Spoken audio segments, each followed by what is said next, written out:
Hello and thank you for joining us. This is our weekly show on the internet, Mesanote Bites, and I'm Jerry Sarmiento. I couldn't help it but to shoot outdoors today. It's a wonderful Wednesday time here in Houston in early April. Summer is coming in full force pretty soon, so days like this we have to enjoy. And what best than to have a little glass of wine before lunch? A day like this. What I want to talk to you about today is Malbec. Malbec is probably the grape and the wine that I like the most. Of course, there are many wines that I like the most also, but Malbec is up there in the top of wines that I really enjoy trying. What about Malbec? What is Malbec? Malbec is a grape, of course, it's a varietal.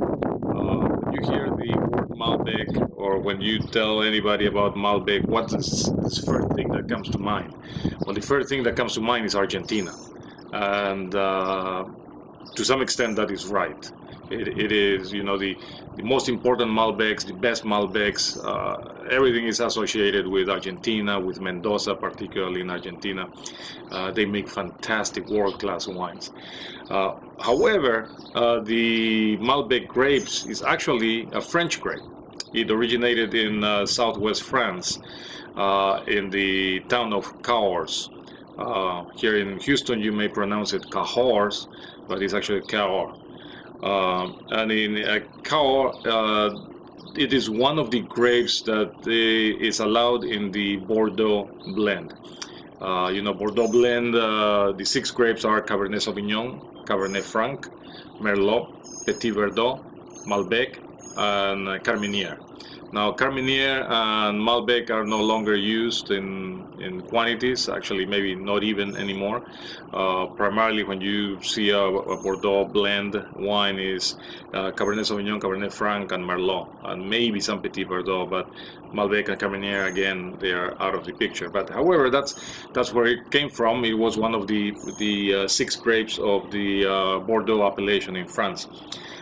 In the 1850s and 1860s, around that time, a fellow by the name of Michel Pouget brought Malbec to Argentina. Those were around the times when phylloxera virus was attacking all the vineyards in Europe and destroying lots of them. A lot of people emigrated, moved their vines to other countries. It was well known that in America the roots were immune to the plague, so many people brought their vines to the New World, including California, Texas, Chile, Argentina. So Michel Pouget went to Argentina with the Malbec, and what happens is that Malbec found tremendous soils and microclimates that were very, very favorable to the growth of Malbec. So anyway, if you want to try some Malbec from France, you can. It's not every day that you will see a Cahors bottle of wine, appellation wine, on the shelves in your supermarket or even in your wine store. So you have really to look for it. In French also the name sometimes it's Malbec, but mainly it's Auxerrois. And Auxerrois is, of course, you're not going to find it in a French wine label, although there are some more progressive makers of wines in France that are now using new styles, showing the grape on the label. So I've seen one that actually says Malbec, and when I looked and I thought it was from Mendoza or from Patagonia, Argentina, actually from the Cahors in France. So very interesting. They are changing their ways. They know that they can compete. Argentina is producing probably 80%. Around 80% of the Malbec in the world. So they have a pretty good domination in the world. So anyway, here I'm going to show you a map of Argentina, and so you get a little bit familiarized with the territory. Argentina is a large country in South America, right below us, going south. in the South American continent. So let's take a look at the map, and I'll show you the three primary regions in Argentina. There we go. Okay, this is the map of the South American continent. You can see Argentina in the yellow in the south. To the west of Argentina is Chile. That's the red country, long and skinny. To the north of Chile is my beloved Peru. To the west of Peru and Chile is the Pacific Ocean. And Brazil is to the northeast of Argentina. There are other countries, but you don't see them because they are not delineated in this map. The regions I wanted to highlight within Argentina are in the northwest Salta, below that Mendoza, and what is labeled as Neuquén is the beginning of the Patagonia region, which extends all the way to the south. Okay, now you have seen these regions in Argentina. Argentina is very different than other wine producing countries. Most producing countries like France in Bordeaux, they have either maritime weathers or Mediterranean weathers. Italy also. They have proximity to large bodies of water, and that influences the weather with winds, with humidity, etc. In Argentina, Argentina actually is Mendoza, Salta, Patagonia. They're considered continental weather. Okay, and continental weather is actually a weather climate, I should say, not weather. Continental climate is actually a climate that is far from oceans, so the temperature is influenced from different conditions. Argentina's growing regions are the high valleys, high altitude valleys, and altitude is the main ingredient, if you may, in contributing to changes in temperature. Every 300 feet of altitude contributes to 1 degree Fahrenheit in temperature difference. So as you can imagine, you know, the higher you go, the colder it's going to be, and the lower you go, the warmer it's going to be. There are the three regions in Argentina, starting from the north, Salta. The plantations of vines in Salta range between 6,000 to 9,000 feet. Okay, this is high altitude planting of vines. In the Mendoza region, they plant in between 3,000 to 6,000 feet. And this is also high altitude. And the Patagonia, which is the southernmost part of Argentina, they plant in the 1,000 to 1,500 feet of altitude. These different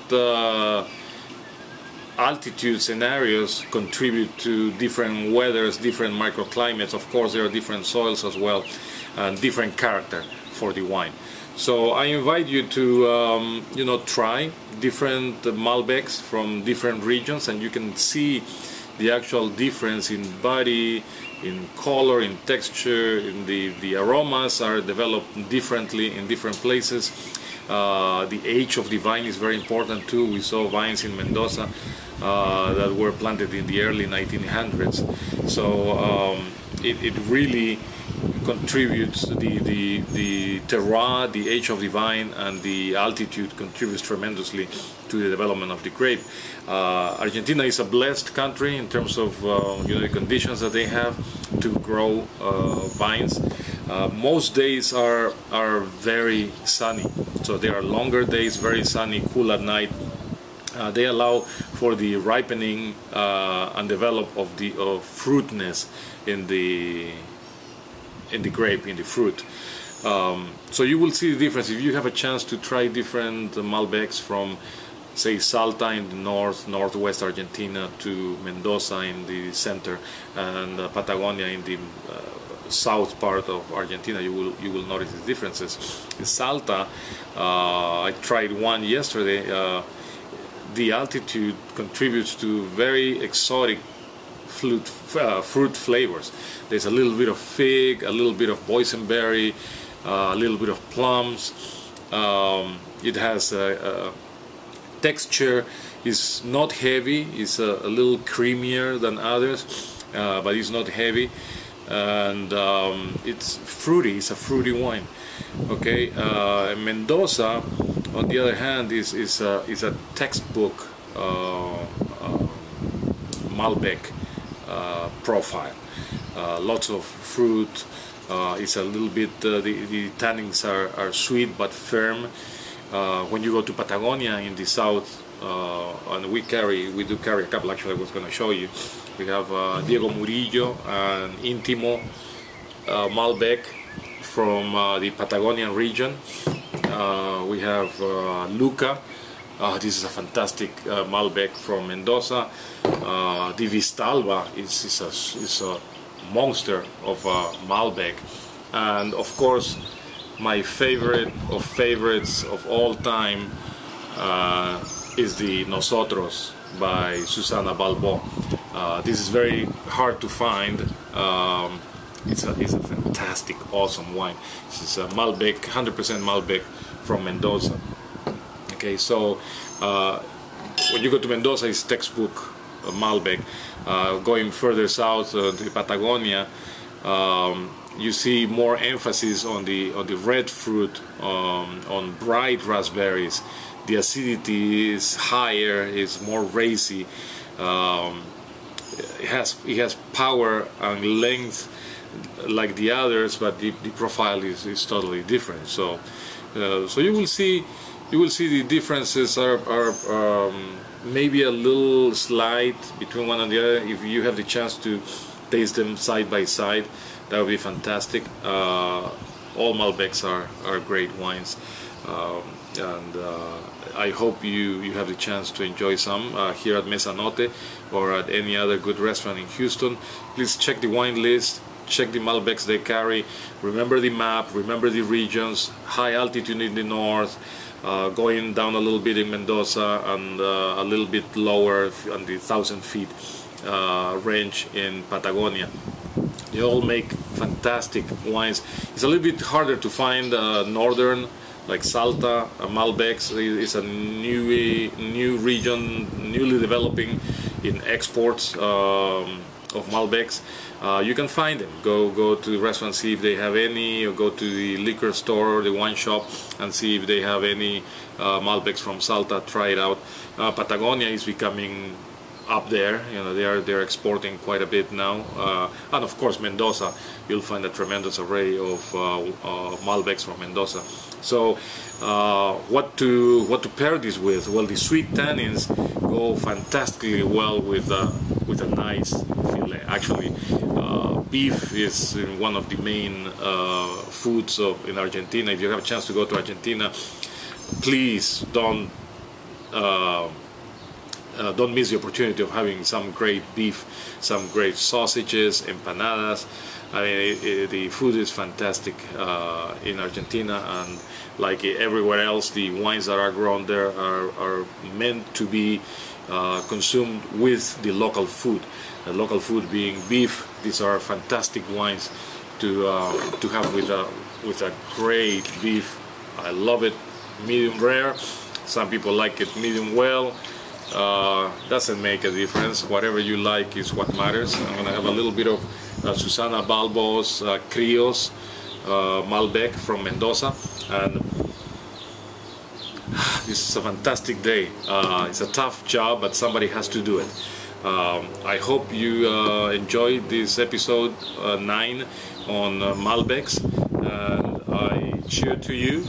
Wish you a wonderful, fantastic, productive, happy week. Enjoy the company of your family and your friends. Have great food, have wonderful wine, enjoy life. I'll see you next time. Cheers from Mesanote. Actually, cheers from my house. Cheers.